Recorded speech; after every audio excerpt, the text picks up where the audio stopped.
Do I believe in the Seattle freeze? Lord have mercy. Yeah, I definitely believe in the Seattle freeze. Don't believe the hype of the Seattle freeze. I have no idea what that is. What exactly is the Seattle freeze?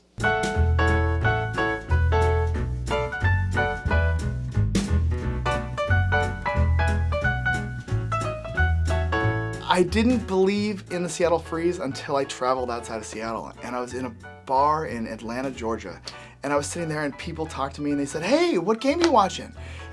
What's your name?" And I was like, do I know you? And I thought, these people are great, and I realized that's what people are talking about. It feels like when you first get here, the people in Seattle will invite you up onto the porch, but maybe not into their house right away.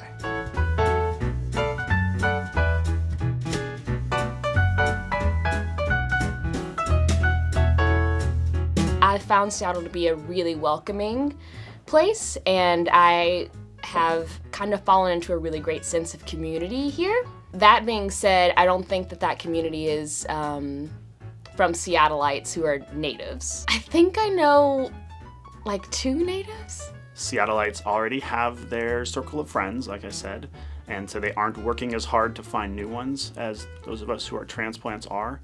And you combine that with a culture of kind of being private about our personal lives, not wearing our lives on our sleeves.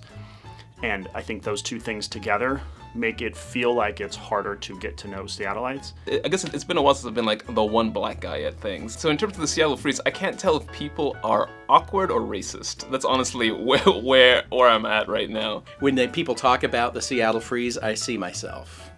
I'm one of those people who friendly, happy to chat with you, but you're not coming over to my house.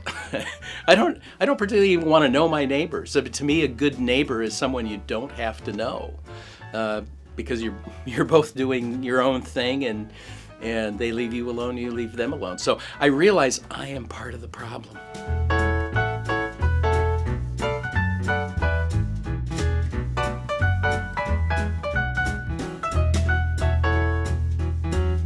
You know, people are polite, yes, but I think they can also be warm and welcoming.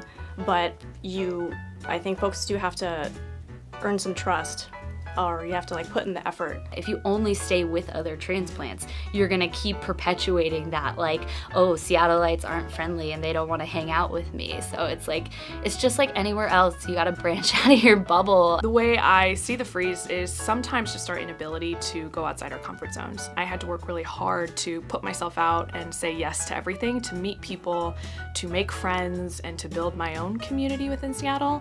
I think it exists. I just do believe that it could be anywhere you go. I think if we want to create a culture in a city that's hospitable, certainly to those that are moving into the area, I think some of it is just to own it and to say, hey, what are things that we can do proactively to build bridges with people and to make sure that folks that are moving into the area are actually feeling embraced and accepted. They're kind of going through the same struggle and the same journey of breaking through that Seattle freeze.